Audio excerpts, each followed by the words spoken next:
Selamat datang di channel Sejagat Unik. Hari ini kita akan membahas topik yang menarik sekaligus mengerikan.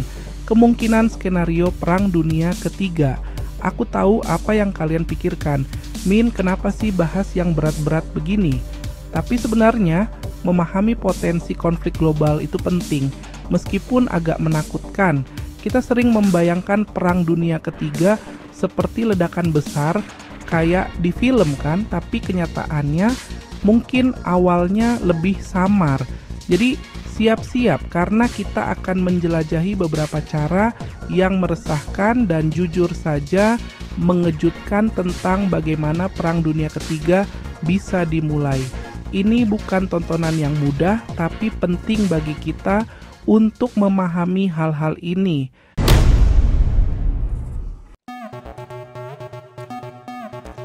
Bayangkan, hari Selasa pagi, kamu lagi mau beli kopi susu online dan tiba-tiba internet mati. Bukan cuma wifi kamu, tapi seluruh negeri. Bank tutup, website pemerintah offline. Ini bisa jadi awal mula Perang Dunia Ketiga. Perang siber itu seperti nyamuk nakal di kamar gelap. Negara-negara bisa melumpuhkan seluruh bangsa tanpa mengirim tentara. Bayangkan serangan ke jaringan listrik, sistem komunikasi, bahkan rumah sakit. Tiba-tiba kehidupan sehari-hari jadi kacau balau. Sulit sekali untuk menentukan siapa penyerangnya. Tebakanmu sama bagusnya dengan tebakanku. Ketidakjelasan ini membuat pembalasan jadi mimpi buruk. Kita sudah melihat contohnya dalam beberapa tahun terakhir. Ingat virus Stuxnet yang mengganggu program nuklir Iran, atau serangan NotPetya yang menyebabkan kerugian miliaran di seluruh dunia. Ini cuma peringatan teman-teman, contoh kecil seperti apa perang siber yang sesungguhnya.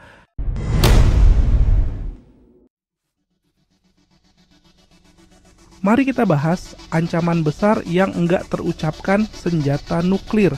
Senjata mematikan ini telah membayangi dunia sejak Perang Dunia Kedua. Konsep saling menghancurkan MAD menjaga stabilitas. Seperti dua orang berdiri di bensin setinggi lutut memegang korek api.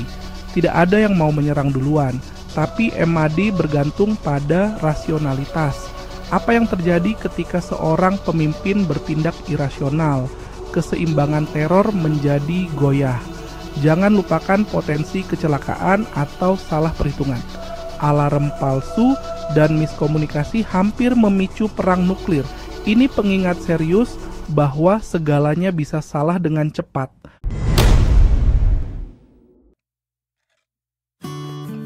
Ingat waktu penjelajahan ruang angkasa tentang perdamaian dan penemuan? Sekarang semuanya jadi lebih rumit. Ruang angkasa semakin termiliterisasi dan itu tren yang mengkhawatirkan. Pikirkan satelit yang diretas atau dihancurkan. Satelit ini mengendalikan GPS dan internet. Merusak mereka bisa menimbulkan kekacauan global. Senjata anti-satelit menciptakan awan puing berbahaya. Militerisasi ruang angkasa berpotensi meningkat cepat. Semakin banyak negara mengembangkan kemampuan ruang angkasa. Jadi, pemandangan langit malam berbintang yang damai itu mungkin ada bahaya tersembunyi di dalamnya.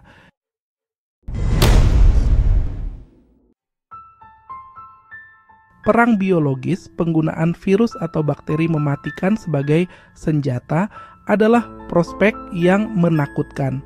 Kita bicara tentang penyakit yang bisa menyebar seperti api, menyebabkan kepanikan, penderitaan, dan kematian yang meluas. Bayangkan dunia yang bergulat dengan virus baru yang sangat menular dan mematikan. Rumah sakit kewalahan, rantai pasokan putus, dan ketakutan mencengkeram seluruh penduduk. Ini bukan film fiksi ilmiah distopian, teman-teman. Ini ancaman yang sangat nyata. Dan yang terburuk, senjata biologis relatif mudah diproduksi dan bahkan lebih mudah disembunyikan.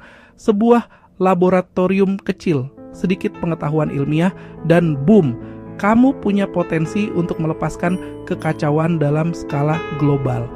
Pandemi COVID meskipun bukan kasus perang biologis yang dikonfirmasi, memberi kita gambaran tentang betapa rentannya kita terhadap penyakit menular. Ini menyoroti kerapuhan sistem kita dan konsekuensi sosial dan ekonomi yang menghancurkan dari krisis kesehatan global.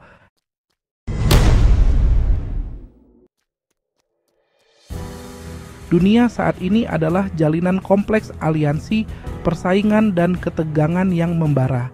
Ini seperti permainan risk raksasa, tetapi dengan negara nyata dan konsekuensi nyata.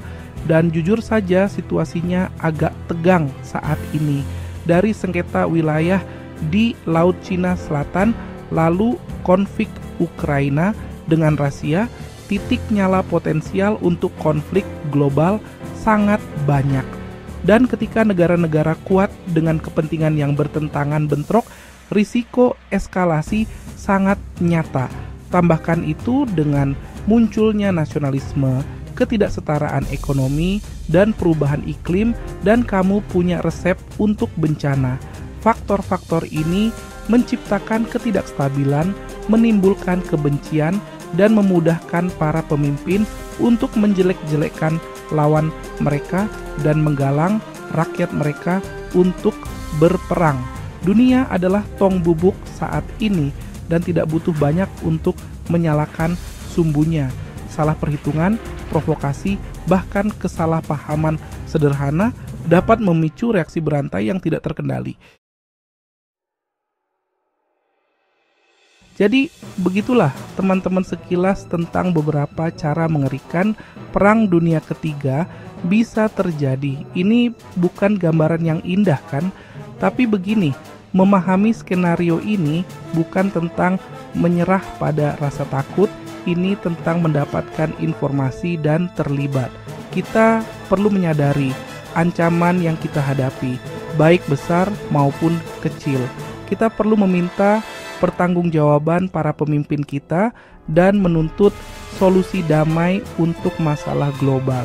Dan yang terpenting, kita perlu mengingat kemanusiaan kita bersama dan bekerja sama untuk membangun dunia yang lebih damai dan adil. Karena masa depan teman-teman tidak ditentukan sebelumnya, terserah kita untuk menulisnya.